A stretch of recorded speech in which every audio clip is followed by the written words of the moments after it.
vendredi 23 avril, nous avons enregistré la prestation de Stéphanie Lafitte auprès d'un très jeune public, des histoires de toujours pour tous les jours.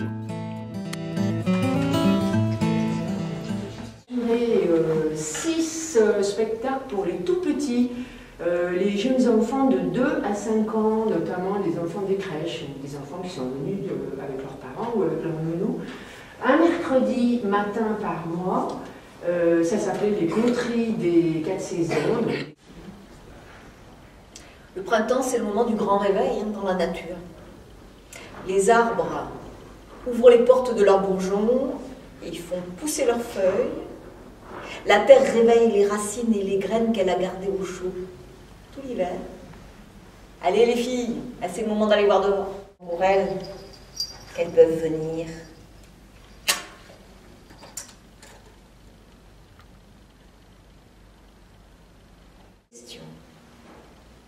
Et comme aujourd'hui, chacun de vous a une main innocente, eh ben c'est vous qui allez sortir les questions. Et comme il prenait un petit sentier, il a vu là, juste devant lui, dans une flaque d'eau, un tout petit oiseau. Peut-être un roitelet. En tout cas, ce petit oiseau-là, il faisait une drôle de chose. Souffler la bougie ensemble pour leur dire au revoir. Bien, bonjour Stéphanie Lafitte, vous êtes conteuse professionnelle et nous vous cueillons à la sortie d'une prestation que vous venez d'accomplir à la bibliothèque de Bergerac, prestation qui pour vous est la 3e du genre, c'est-à-dire des contes destinés aux 7 à 150 ans, j'ai lu sur l'affiche, voilà, et ce pendant les vacances scolaires. Alors évidemment, le conte est une tradition, on a reconnu dans vos histoires, je sais pas, Barbe Bleue, Gulliver, le conte oriental, votre tenue rappelle aussi le conte oriental. Le minimum de choses que vous avez avec vous aussi fait penser à ça. Est-ce qu'il y a un modèle pour vous de cette tradition du conte ? L'avantage du conte, c'est qu'on est conteur à partir de ce qu'on est. Donc on est tous des conteurs singuliers.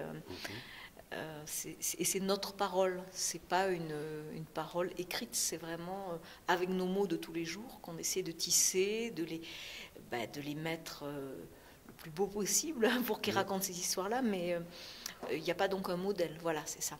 Et après, moi je suis intéressée vraiment par la question de la tradition orale, donc par cette idée de ces histoires qui ont traversé le temps et qui sont arrivées jusqu'à nous. Je dis souvent que c'est la part la plus nature de l'art, les contes. C'est-à-dire qu'il y a quelque chose de brut un petit peu, et qui est un peu au cœur de l'humain aussi, des grandes questions que les hommes se posent et se sont toujours posées. Oui, d'ailleurs, mais c'est un paradoxe aussi il me semble qu'on entend quand on vous entend, c'est que d'une part, il y a cet aspect traditionnel, mais effectivement, comme vous dites, vous avez un langage tout à fait contemporain. Vous parlez comme tout le monde, si je peux dire. Comme moi, en tout cas. Oui, il n'y a pas vraiment une différence. C'est avec ma langue qui est une langue de maintenant, bien sûr. Ça, ouais. Et puis, les images sont des images personnelles. C'est-à-dire, l'art du conteur, c'est un petit peu tisser des histoires donc, qui viennent du fond du temps avec son imaginaire à lui, qui est donc un imaginaire une personne qui vit à une époque donnée, à un endroit donné, mais qui subit toutes les influences. Donc c'est vrai que maintenant, on a été coupé de la tradition orale d'ici, depuis la fin du 19e, et puis beaucoup depuis le milieu du 20e siècle, avec l'arrivée de la télévision, l'exode rural. Enfin, il y a tout ça qui explique qu'on a rarement maintenant cette chaîne de transmission où on entend un conte directement d'une personne et qu'on va ensuite le raconter. Donc souvent on va vers les livres ou vers des conteurs qui eux sont encore dans cette tradition orale vivante.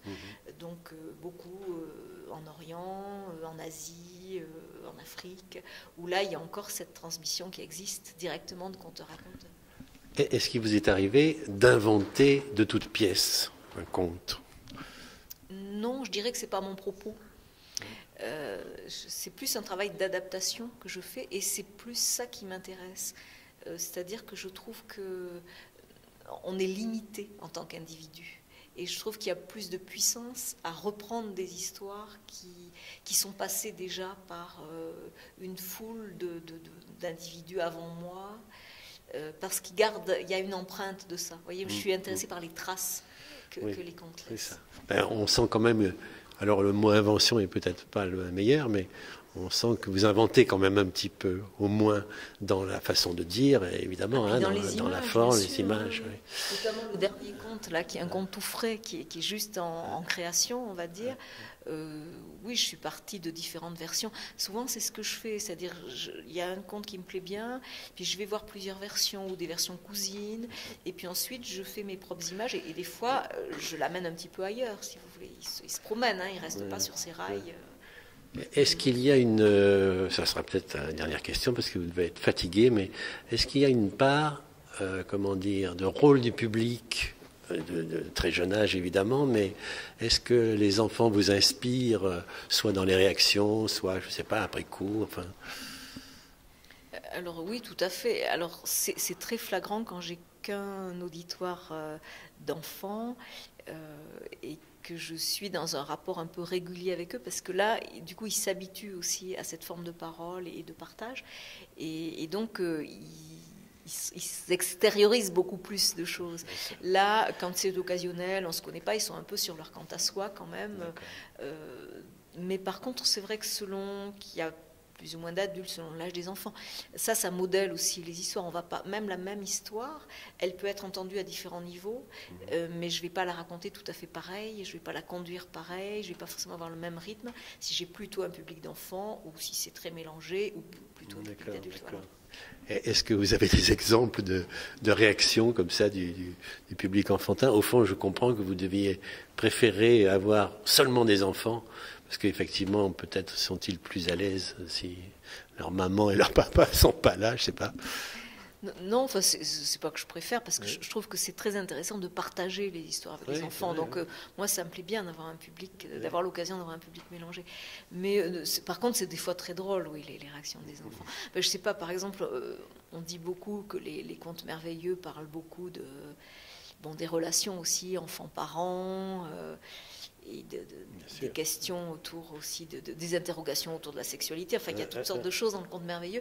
Et c'est vrai qu'une fois où je racontais justement un conte merveilleux de transformation d'un monstre et tout ça, il y a une petite fille qui s'est levée en me disant « Moi aussi, je vais me marier avec mon papa. » C'est vraiment l'exemple classique